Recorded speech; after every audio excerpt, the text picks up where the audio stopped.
엄마도 사람이니까 집에만 있기 답답해서 엄마 친구들도 만나고 하는 거겠지. 하루 종일 집에만 있으면 얼마나 답답하겠어. 모르는 소리 하지 마, 아빠. 맨날 집에만 있다니. 맨날 집에 없다니까? 밥도 맨날 나보고 동생들 카레 데워주라고 하고, 햇반이나 3분 카레 아니면 라면 같은 것만 먹는다고. 그러면서 엄마는 화장도 진하게 하고, 예쁜 옷 입고 술 취해서 밤늦게 들어오고. 한 번 나가면 새벽 2, 3시는 기본이라니까. 나 그래서 이 집이 너무 싫어. 특히 엄마는 같은 공간에 있고 싶지도 않다고. 딸아이의 말은 꽤 충격적이었습니다. 제가 집을 비우는 사이 아내의 행동은 너무 심할 정도로 밖으로 돈다고 하더군요. 더군다나 동생들에게는 아빠한테 말하면 그때부터 아빠 얼굴 못 볼 수도 있다고 엄포까지 놔서 동생들이 무서워서 제게 말도 하지 못했었다고 했어요. 기가 막히고 황당한 딸의 말에 저는 아내에게 물어보았습니다. 아내는 버럭 화를 내면서 자신은 절대로 그런 일이 없다며 오히려 저를 의처증이 있는 남편으로 몰아갔어요. 그러면서 자신은 친구가 소개시켜준 알바를 하러 다녔고 끝나고 일이 힘들어 잠깐씩 밥 한 끼 먹은 죄밖에 없다고 말했어요. 아내의 친한 친구가 하는 사업이 꽤 잘 돼서 그곳에서 알바를 한다고 하더라고요. 아내의 말을 이번에는 믿을 수가 없어서 제가 직접 아내 친구를 만나보기로 했습니다. 그런데 아내 친구는 자신은 돈을 빌린 적이 없고 오히려 제 아내에게 돈을 빌려주고 받지 못한 게 한두 푼이 아니라고 하더군요. 제 아내가 씀씀이도 너무 크고 명품을 좋아해서 매월 빚을 내서 그런 걸 산다고도 했어요. 돈을 빌리긴 누가 빌려요. 나 이혼이자를 받은 걸로 사업 잘하고 있구만. 오히려 나보고 맨날 돈 빌려달라고 자기 카드 끊겼다고 그래서 아주 난감할 때가 한두 번이 아니라니까요. 돈도 없는 게 씀씀이라 왜 그렇게 큰 지원? 네? 정말요? 그럼 제 이름으로 대출받은 건 다 어디다 쓰는 거예요? 그걸 나한테 물으면 어떡해요. 걔네 엄마 생활비도 주고 밀린 카드 같은 거 갖고 뭐 그러겠죠. 제가 또 이런 얘기하는 거 바로 티내면 안 돼요? 절대 나한테 들은 얘기는 비밀이에요. 비밀? 저는 그렇게 아내에 대해 조금씩 알아가기 시작했습니다. 그리고 사람이 한번 의심이 들기 시작하니까 하나부터 열까지 믿지 못하겠더라고요. 아내가 하는 말과 행동 모든 것이 궁금해졌습니다. 그래서 아내에게 온 카드 명세서나 대출 관련된 자료들을 찾으려고 집에 일찍 들어온 적도 있었어요. 화장대 서랍과 옷장 안쪽을 뒤져보니 카드 명세서가 나오더군요. 어마어마한 금액의 결제 금액이 적혀 있었고 목록을 자세히 보니 장기카드 대출과 현금 서비스까지 받아놓은 상태였습니다. 백화점 명품관, 마사지숍 이름, 유명한 액세서리 점포 이름도 적혀 있었는데 아주 기가 막히고 황당하더군요. 애들 옷장에는 어디서 얻어 입힌 구질구질한 옷들만 가득했는데 말이죠. 엄마라는 사람이 어떻게 이럴 수가 있는 건지 도무지 이해가 되질 않았습니다. 솔직히 저도 옷이나 이런 것에 관심이 없어서 맨날 똑같은 옷만 입고 다니는데도 단 한 번도 옷을 사달라는 말을 하진 않았어요. 덕분에 결혼하기 전에 입었던 옷들 대부분을 아직도 잘 입고 다니고 있었고요. 주변에서는 마누라가 옷도 안 사주냐며 목이 늘어난 티셔츠를 보고 우스갯소리를 하곤 했지만 그런 것쯤은 별로 신경 쓰지 않았죠. 하지만 현실을 확인하고 나니 정말 기가 막히더군요. 어떻게 남편과 아이들이 챙기는 것은 단 하나도 없이 자신의 것만 이렇게 욕심을 많이 낼 수가 있을까요? 그것도 모두 대출을 받은 돈을 쓰면서까지 말이죠. 뿐만 아니라 제 이름으로 날아온 명세서까지 모두 다 감추어 놓은 것으로 보였는데 대출받은 이자도 갚지 못해서 밀려있던 상태로 조만간 경매로 집이 넘어가게 생겼더군요. 답답한 마음에 한숨을 푹 쉬고 있으니 큰딸이 제게 다가와서 배가 고프다고 했습니다. 오늘도 엄마가 자기한테 동생들 저녁을 챙겨주라고 한 걸 보니 엄청 늦게 나올 것 같다며 지긋지긋한 카레, 짜장은 그만 먹고 싶다더군요. 저는 학원이 끝나고 집으로 온 아이들을 모두 데리고 밖으로 나가 삼겹살을 사주었습니다. 그동안 제가 먹고 싶어도 아끼느라 사 먹지 못한 것을 아끼지 않고 다 사주었죠. 아이들은 너무 오랜만에 먹는 고기라고 하면서 허겁지겁 상추에 쌈을 싸서 먹기 시작했는데 다 먹고 나니 아이 셋과 제가 먹은 삼겹살이 12분이 넘더라고요. 도대체 얼마나 아이들에게 신경을 쓰지 않은 것인지 화가 머리 끝까지 차올랐습니다. 일부러 아내에게 전화도 하지 않고 몇 시에 들어오는지 기다려보기로 했고 그날 밤 아내는 새벽 3시에 만취가 된 상태로 집에 들어왔어요. 짧은 치마에 짙은 화장까지 한 아내는 몸도 가누지 못할 정도로 술에 취해 거실 바닥에 널브러져 잠이 들어버린 상태더군요. 그리고 다음날 아침에 출근을 하려는데 아내 역시 일어나서 외출 준비를 하기 시작했습니다. 아니, 술도 안 깬 사람이 어딜 나가려고? 자기야. 나 취직했어. 오늘부터 정신으로 출근해. 잘 됐지? 애들 셋이랑 먹고 살려면 당신 혼자 불면 안 됐겠더라고.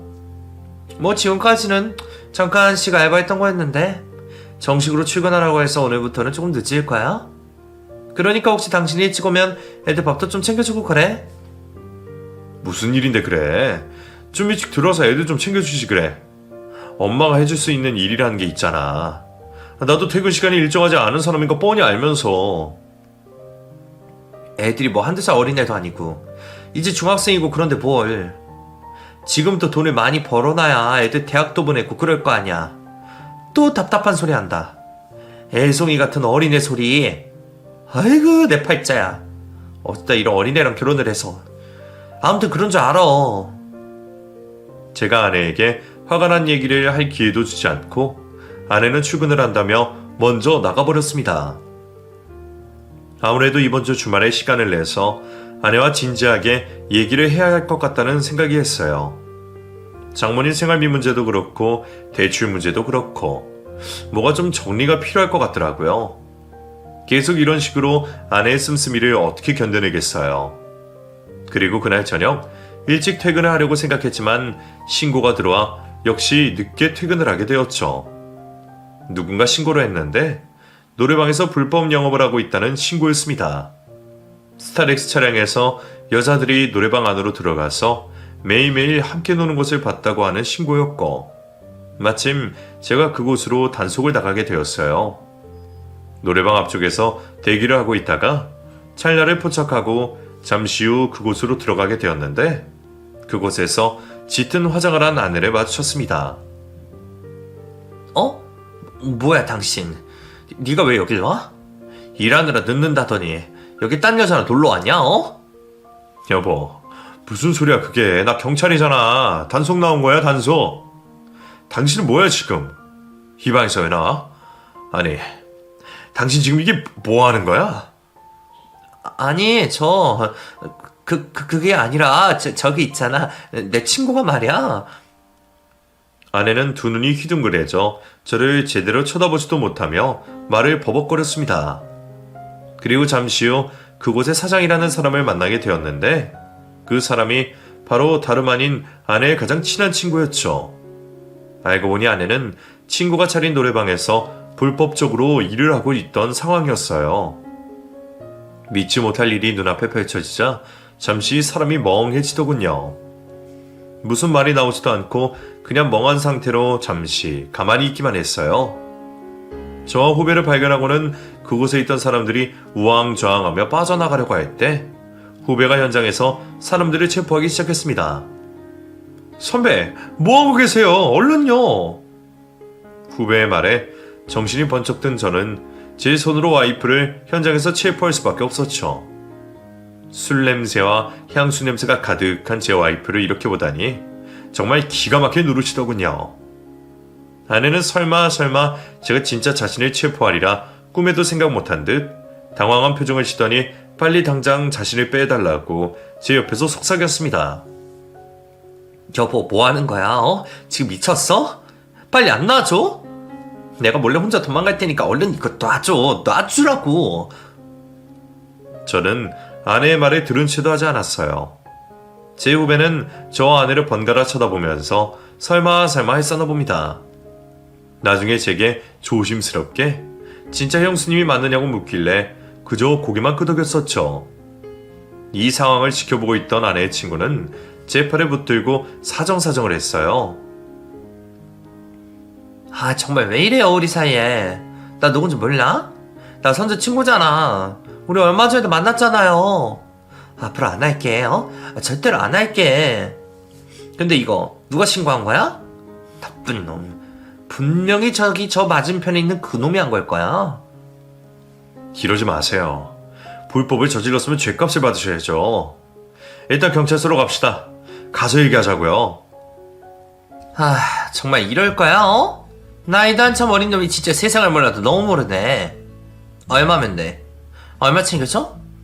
니네 집 형편 내가 아니까 내가 밀린 이자 좀 갚아주면 되냐? 이렇게 빡빡하게 굴 일이 아니잖아.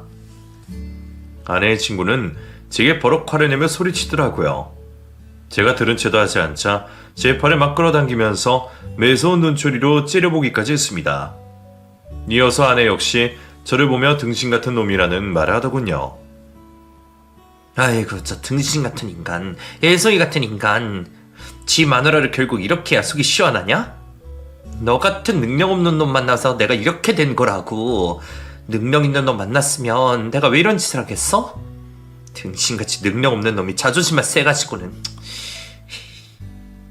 저는 들은 채도 하지 않고 그 자리에서 불법적인 일을 벌였던 사람들을 다 체포해서 경찰서로 향했습니다.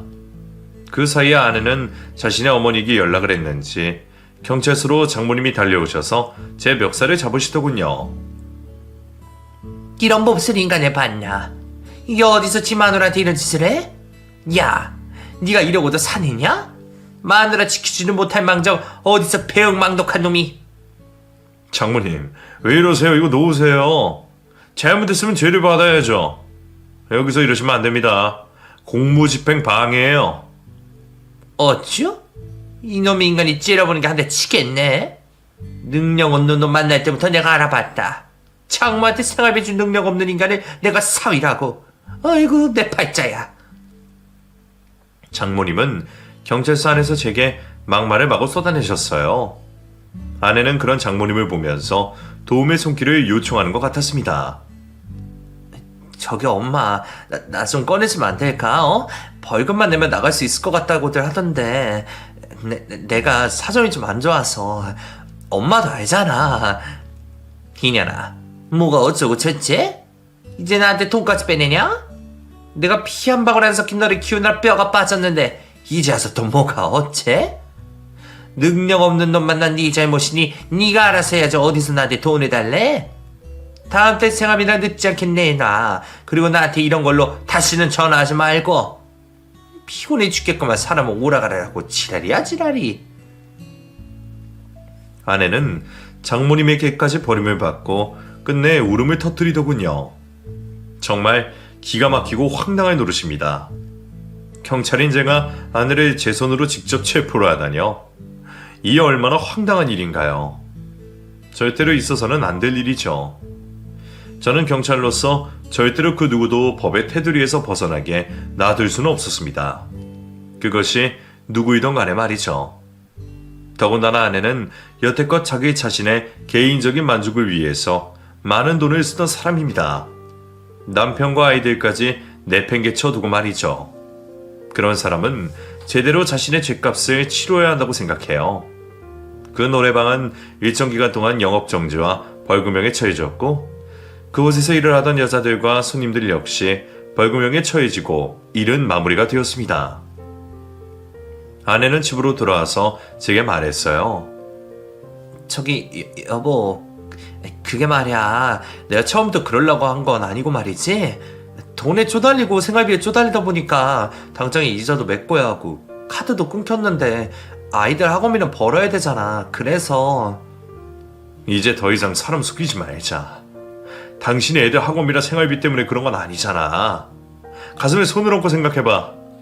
당신 옷장 속에 있는 명품 가방이나 옷들, 그거 다 무슨 돈으로 산 거야? 당신 친구 것도 아니고 당신 친구 돈 빌려준 것도 아니잖아. 이거 다 당신이 흥청망청 쓰느라 생긴 일 아냐? 저기 보이는 게 전부는 아니야 여보. 우리 엄마 생활비도 달라고 하도 생태 쓰시고 그래서 그것도 드렸고, 애들 3명 키우고 먹이는데 돈이 얼마나 들어가는지 알아? 당신은 맨날 늦게 오고 그래서 알지도 못하잖아. 애들 맨날 인스턴트 식품 먹이고 그러는 거 나 다 알아. 그렇다고 내 밥을 뭘 챙겨주기를 하니? 너 아무것도 안 하잖아. 내가 밖에서 대리기사 뛰고 배달 일 할 때 너는 좋은 옷 입고 나가서 술 먹고 놀고 그러는 거 다 알아. 남자들하고 따로 만나서 노는 것도 우리 큰딸이 나한테 얘기해 주더라. 도대체 얼마나 그러고 돌아다닌 거냐? 이제 그만하자. 더 이상 애들 앞에서 쪽팔린 꼴 당하지 말고. 뭘 그만해. 저기 나 앞으로 잘할게. 이번 일로 많은 걸 느꼈다니까? 나 잘할 수 있어. 진짜야. 진짜라고. 아내는 이때까지만 해도 자신의 입장을 둘러대며 변명거리를 만들어댔습니다. 그런 아내의 모습에 저는 정말 치가 떨렸어요. 아내는 어제도 아침부터 밖으로 나가서 마사지를 다니고 남자와 돌아다니며 밥을 먹고 돌아다녔고 저녁이 되어서 저 노래방에 출근을 했었더군요. 이 사실을 모두 알게 된 이상 같은 공간에 있기도 싫었고 아이들에게 그런 아내가 안 좋은 모습을 보일 것을 생각하니 그것도 싫었습니다. 아이들을 지키기 위해서라도 이런 엄마는 필요 없다는 생각이 들더라고요. 더군다나 아내가 주기적으로 만나는 남자는 다름 아닌 노래방과 긴밀한 관계를 유지하고 있던 남자였는데 그 남자와 매일 밤 일이 끝나고도 술을 마시며 놀았다는 것도 알게 되었습니다. 어찌나 황당하고 기가 막히던지 제게 그렇게 돈 타령하더니 결국 이런 꼴을 보여주려고 그랬었나 보네요. 아이들에게 지금 당장은 상처가 될 수도 있겠지만 먼 훗날 차라리 이 선택이 잘 됐다는 생각이 들도록 저는 아내와 이혼을 결심했습니다. 재산분할은커녕 아내가 진 빚 덕분에 집도 줄여서 이사를 가야 했지만 그래도 저는 아내와의 이혼이 잘한 것이라는 생각이 들어요. 아내는 끝까지 이혼은 안 된다며 이제 와서 아이들을 걱정하는 척 했지만 저는 믿지 않았습니다. 그리고 아이들 역시 매일 엄마가 집에 없고 있을 때는 화만 내고 그랬다면서 별로 엄마를 그리워하지 않더군요. 큰딸은 오히려 엄마와 헤어지고 난 후에 동생들을 잘 돌보고 집안일도 잘 도와주는 착한 딸로 변해갔어요. 우리 큰딸, 아빠가 미안하다. 너한테 큰 짐을 지게 한 것 같아서 너무 미안해. 정말 미안하다. 아빠, 그런 말 하지 마. 나도 오히려 동생들과 같이 있으니까 덜 외롭고 덜 심심해. 내가 챙겨주는 것보다 내가 챙겨를 받는 것도 더 많다니까? 그리고 아빠, 우리 엄마 너무 미워하지는 말자. 알았지? 아이고, 우리 딸 다 컸네. 아빠가 엄마를 왜 미워해? 엄마는 그래도 너희를 이 세상에 나오게 해주신 분이야. 그러니까 앞으로도 자주 만나고 지금처럼 좋게 생각해줘. 그것밖에 바라는 게 없다, 이 아빠는. 그렇게 저희 가족은 이혼을 하게 되었지만 시간이 조금 흐르니 오히려 서로를 미워하지 않는 관계가 되었습니다. 서로에게 기대하거나 실망하는 감정이 없어지니 아마 더 편안해진 것이 아닐까 하는 생각이 드네요. 아내는 이혼을 하고 나서 아이들이 자신을 잘 찾지도 않는 모습을 보고는 충격을 받았던 것 같아요. 자신이 마치 자신의 계모 같은 모습이 보여서 너무 미안하다며 참회의 눈물을 흘리기도 했습니다. 나중에 돈도 많이 벌고 당당한 모습의 엄마가 되어서 아이들에게 그동안 못해줬던 것들 다 해준다고 하더군요. 현재 아내는 식당에서 일을 하고 있어요. 그렇게 쪼들리던 생활 속에서도 단 한 번도 해보지 않은 식당 일을요.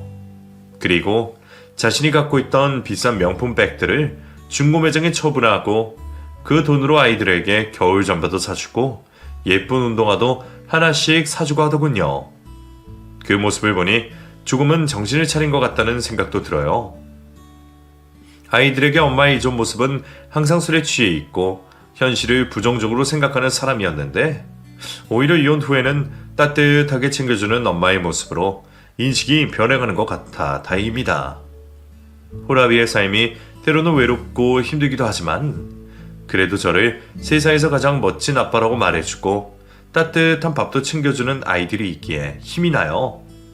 어차피 결혼 생활을 하는 동안에도 따뜻한 밥 한 끼 얻어먹은 기억이 별로 없었으니까요. 하루하루를 정신없이 지내다 보니 아이들은 어느덧 대학생이 되었네요.